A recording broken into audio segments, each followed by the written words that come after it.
Hello there, welcome to High Point Music. My name is Lewis, and in this video I'm going to show you why using impulse responses and snapshots is very cool. So an impulse response is an alternative effect block to a speaker cab. It is a modeled version of a speaker cab. The big difference comes that you can't change your speaker block selection in a preset. However, in a snapshot, you can change your impulse response. So if we jump over to the overhead camera, you'll see that on this channel here, I've got impulse response selected 36. That's a parameter of the impulse response effect. And then when I go over here to my dirty amp, it changes. So I've got this deluxe vibrato 1x12 speaker cab for that snapshot, and a Mesa 2x12 with a mixed microphone for the other. Now this is really cool because it allows you to add another layer of EQ and tone filtering to your clean or dirty or very heavily effects laden preset and change it as you need to. You can't do that with a speaker cabinet, and at least changing cabs from one amp to another is a pretty rock star way of getting your sound. So this is basically how you do it. So the first thing you should remember is the same thing you should remember for doing any snapshot changes.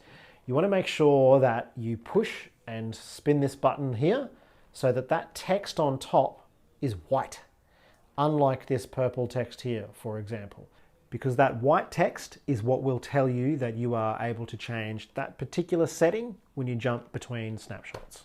Being a feature that I tend to use quite a bit, I've got an example set up here that has a clean Mesa Boogie amplifier running through a 2x12, and it has a distortion version of the same amplifier, an amplifier with heavier distortion settings, running through a deluxe vibrato cab.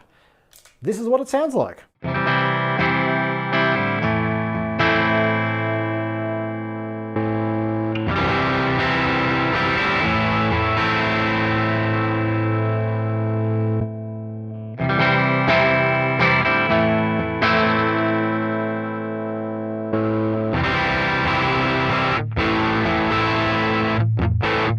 So I think a great way to show why you would change an impulse response to suit a particular amplifier setting is just to show you a couple of examples of what this overdriven amp sounds like using a few different cabinets. So I'll jump in, show you what it's set to now, and scroll through some just to change the sound of them.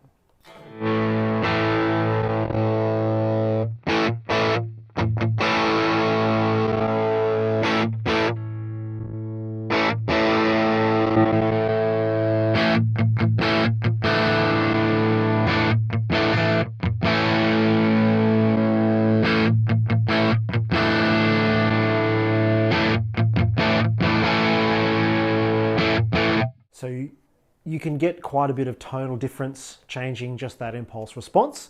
You also have access to some mix levels, a volume level, a low cut, a high cut, so some tone controls and volume settings that you can change per snapshot. It's a really, really powerful tool to be able to do some final EQ tweaking to your rig, your amplifier, without having to change very much at all. Something I would very, very wholeheartedly recommend getting into. If you have any questions or comments, you can leave them below. Thanks again for watching, and I'll see you in the next video.